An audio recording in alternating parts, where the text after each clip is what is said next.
Hey team, so I'm going to read to you today from my favorite reading chair in my house. It's really cool because it spins around.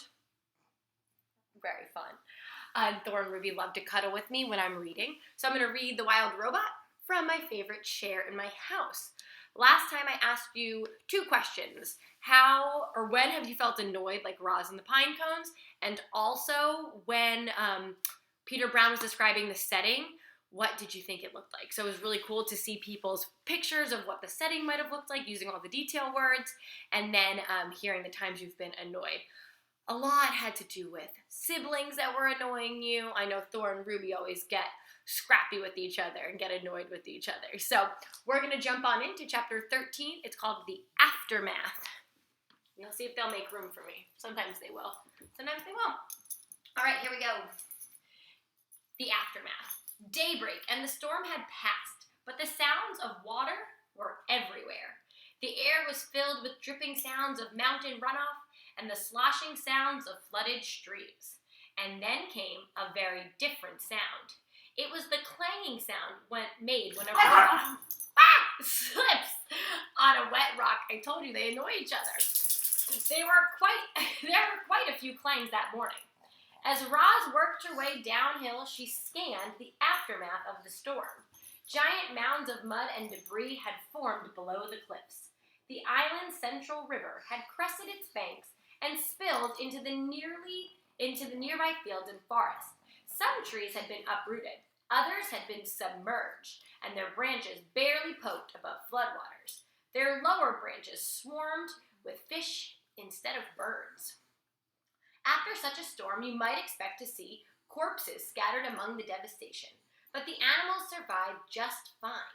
Somehow they knew a storm was coming, and they found shelter long before the storm rolled in. Lowland creatures had sought refuge on higher ground. Deer were wading through flooded fields. Beavers were busily collecting a trove of fallen branches. Geese honked in the sky before splashing down into a watery section of forest.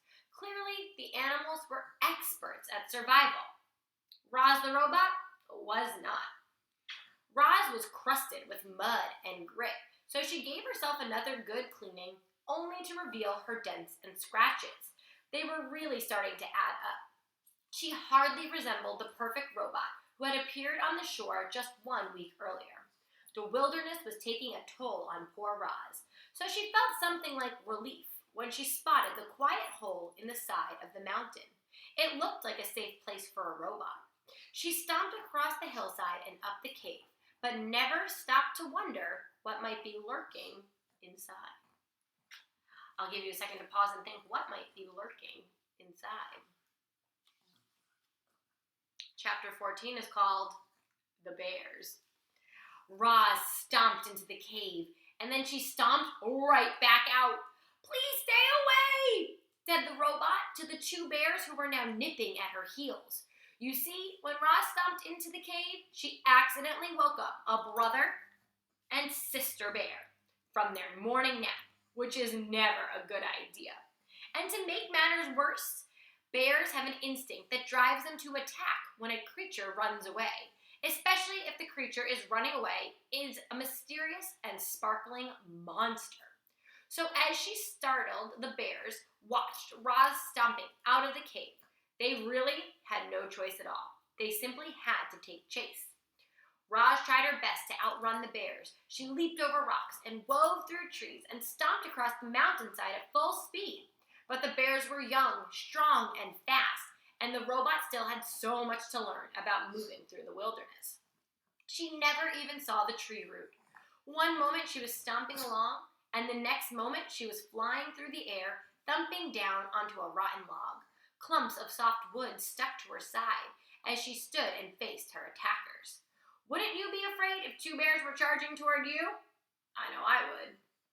Everyone would. Even the robot felt fear. Roz was programmed to take care of herself. She was programmed to stay alive. And as the robot watched those bears charging toward her, she knew her life was in serious danger. The bears slammed into Roz, knocking her against the trunk of a towering tree. Then one bear dove at her legs and the other clawed at her chest.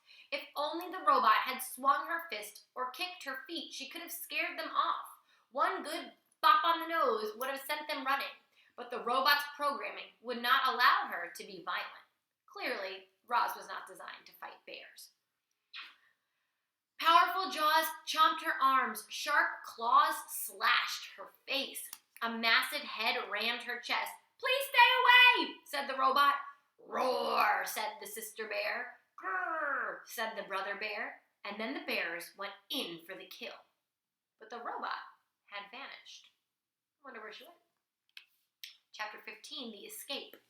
Using all the strength in her legs, Roz jumped straight up, high into the air, and landed on a tree branch overhead. The tree shook with the sudden weight of the robot, and then, thunk, thunk, 2 pine cones bounced off Roz, and a moment later, thunk, thunk, the same pine cones bounced off the bears below. The bears grunted with annoyance. This gave Roz an idea. The robot's programming stopped her from being violent, but nothing stopped her from being annoying. So Roz plunked pine cones from nearby branches and lobbed them down at the bears. Thunk, thunk, thunk, thunk, thunk. Each pine cone bounced off its target with annoying accuracy and whipped the young bears into a frenzy.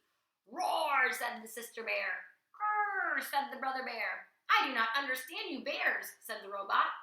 Roz was about to unload a whole armful of annoying pine cones when a distant roar echoed through the forest. Back at the cave, the mother bear was calling for these 2, and she did not sound happy. The young bears looked at each other. They knew they were in trouble. But before lumbering home, they glared up at Roz and snorted one last time. More than anything, they wanted to kill the robot. So there's Roz high up in the tree, and the brother and sister bear down below. All right. One more. Let's go down here. The pine tree. Roz was in no hurry to leave the tree. She stayed on her branch long after the bears had gone, enjoying some peace and looking herself over. In addition to bite marks and claw marks, the robot was also covered in dirt, which of course meant it was time for another cleaning. She was making good progress when she felt something sticky on her arm. The problem with sitting in a pine tree is that eventually the tree's sticky resin will find you. It always does. And it found Roz. The robot scrubbed and scraped at the resin, and soon her fingers were completely coated in sticky stuff. Then it was all over her arms, her legs, and her torso. And things were about to get even messier. A robin swooped into the tree and began screeching and fluttering. The bird had recently finished building herself a new nest. It was a little work of art, a delicate basket woven from grass, twigs, and feathers, and it was right above the robot's head. "Screech, screech," said the robin. "I do not understand you, Robin," said the robot. The robin continued screeching and fluttering, and then, splat! She splattered her droppings across the robot's face. Ugh. This bird was serious, so Roz scooted away farther out on the branch until she heard a quick, sharp crack. Before Roz knew what was happening, the tree branch snapped under her weight, and she was crashing to the forest floor. There was another splat, and then quiet returned to the forest. We're going to stop there for today, and we'll pick up next time. I'll post the question to you about being afraid. Roz was afraid of the bear, so I want to know about a time that you've been afraid, what it's felt like, and how did you react? All right, say goodbye, Thor and Rue. We'll see you next time, maybe from this chair, maybe from somewhere else.